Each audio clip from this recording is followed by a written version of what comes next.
Oops.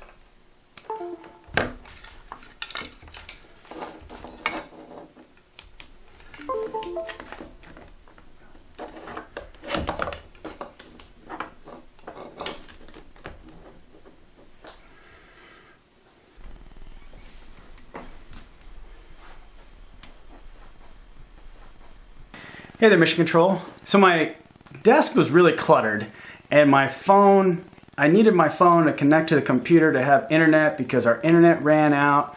I'm going to do a whole video on internet coming up in the future for people who live out in the woods and the boonies like what we do, because I've done so many different versions of the internet and I want to share it with you. But I found some pretty cool stuff that's working with this phone that I have and the Samsung phones. But I've had my phone, it's just been laying here on my desk and it's always in the way, and then you got to grab it and it's hard to get to, and it's a first world problem. I am totally whining.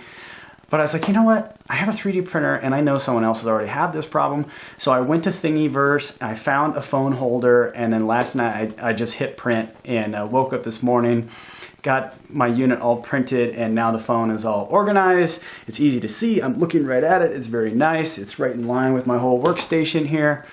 Totally solved that problem. Anyway, in this video, I want to talk about the choice of, are we doing the permanent version or the mobile version first, so that I can start sharing with you all the build videos for that. So let's jump into it. If you recall from previous videos, we have two different ways that the Genesis system, which is the patent that I put in for, can be deployed. The first version is the permanent version, which you saw as HAB 1 previously, and HAB 2 will be that permanent version that follows it after HAB 1.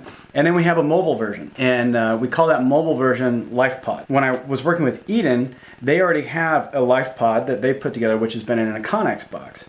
So I was able to learn all the lessons that they have learned from that system, and then take all the lessons that we learned from HAB 1, and we put those together, and we're calling that LifePod 2. So they're taking the Genesis system that I've designed, that we prototyped in HAB 1, and then we're taking all the lessons they have from the Connex, and we're putting that into a new mobile version that we call LifePod 2. So you have HAB 2 is the permanent version, and you have LifePod 2 is the mobile version. HAB 2, because it is permanent, requires permits and regulations to be followed. Now, if you're by yourself at your own home and you live out in the county or in a province somewhere where you kind of don't have rules that you have to follow, or there are rules but people just don't care, you could get away with building something like the HAB 2 without permitting and going through the bureaucratic process that exists to make sure that you're safe and that you follow all the laws.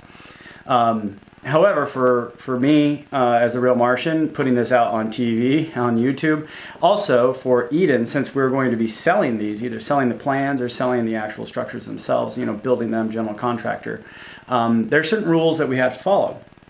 And they're all really good rules. In fact, I'll show you here. Here are the big rules that we have to follow. There are more, but you have the International Building Code here, nice and thick. That's a healthy read. And you have the International Residential Code that you have to follow. There's also the International Fire Code, Electrical Code, Plumbing Code, Flammable Gas Code. There's a few other codes that are out there that you have to follow.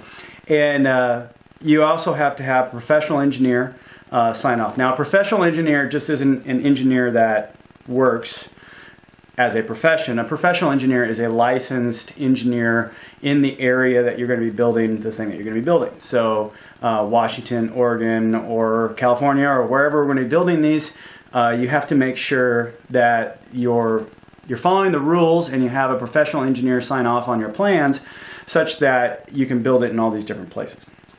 You could also have an architect sign off on it. So either a professional engineer or an architect. In some cases you might need both. But for where we live, you need one or the other to sign off on your plans. So I've completed those plans, and I actually went and met with the county for the HAB 2 build.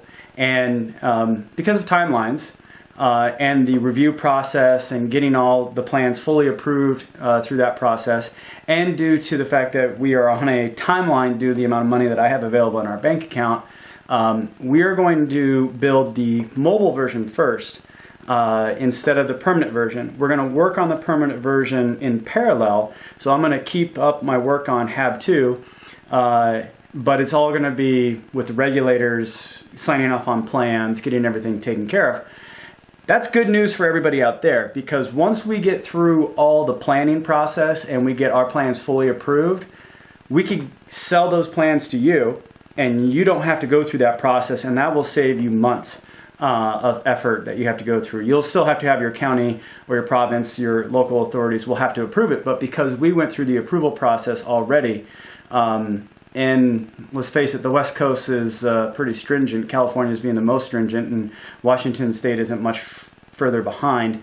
Once we get it approved, it's going to be a lot easier for you to take approved plans and basically just have them checked off.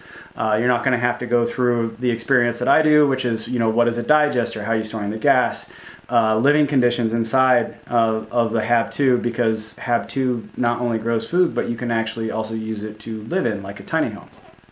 So because of all that, again, we're going to go over to LifePod 2, and we're going to take the Genesis system that was in HAB 1. It's going to get a lot smaller, and we're going to put it into a mobile trailer. Some of you might be saying, why don't you do a Connex like LifePod 1 and what they did at Eden?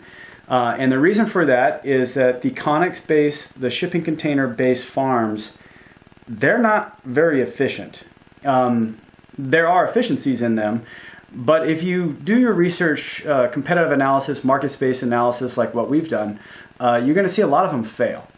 And a lot of them also, the only thing they can sell are like high-end leafy greens, microgreens, strawberries, stuff like that, because that's the only thing you can really grow in them and sell at a price high enough to compensate you for the labor, the electricity, and the electricity goes to two things in priority order: HVAC and then lighting.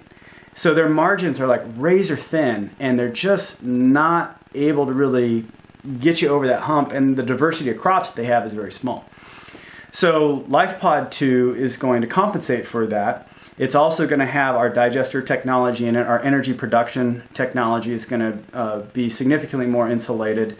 Like I said, all the lessons from LifePod 1 that Eden had, as well as HAB 1 that I had, are all rolling into LifePod 2, and we're going to be putting that into a mobile trailer. That trailer is going to be a 53-foot dry van trailer. So if you want to look that up on the internet, it's a standard semi-truck trailer that's out there. We're not going with the reefer unit because the reefer unit itself, the cooler unit that's on those, isn't the right size for us. And it's not the right fuel type for us.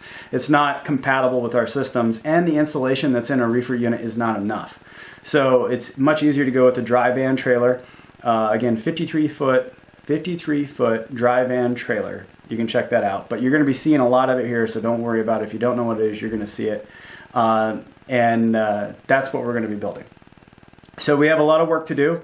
We got all the plans in SolidWorks. We're taking those out, creating all the drawings, and following the drawings to actually build the unit, redlining the drawings from an engineering standpoint, and then we'll update all those in mass after we're all done, so that we have a fully completed design that's ready to start going into low rate production. Very excited about that. So, that's a lot. So again, in summary, we're going to be doing LifePod 2 is the build that we're going to be doing this year in the trailer. That's our mobile version of our system. And then in parallel, I'll be working in the background to get the permitting and everything completed for HAB 2, which if we can raise the money and everything that we need to do, we will be building later this year. So we're hopeful that we can have LifePod 2 on the schedule right now.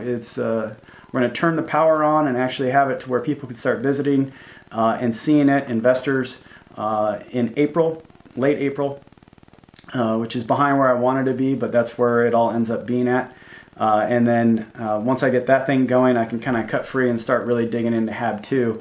And hopefully before winter of 2020, that would be November for us, we can have HAB 2 up and running as well and take it through a winter. So that's the game plan. You're going to start seeing the build videos go up on all this, so you can follow along and kind of see how we're doing and what we're doing, and I think it's going to be pretty cool. So thanks again everyone for following along. I hope you enjoyed just this quick update about what we're doing. Pretty much it for this video. Just wanted to give you guys an update to the answer to the question, which one are we going to build?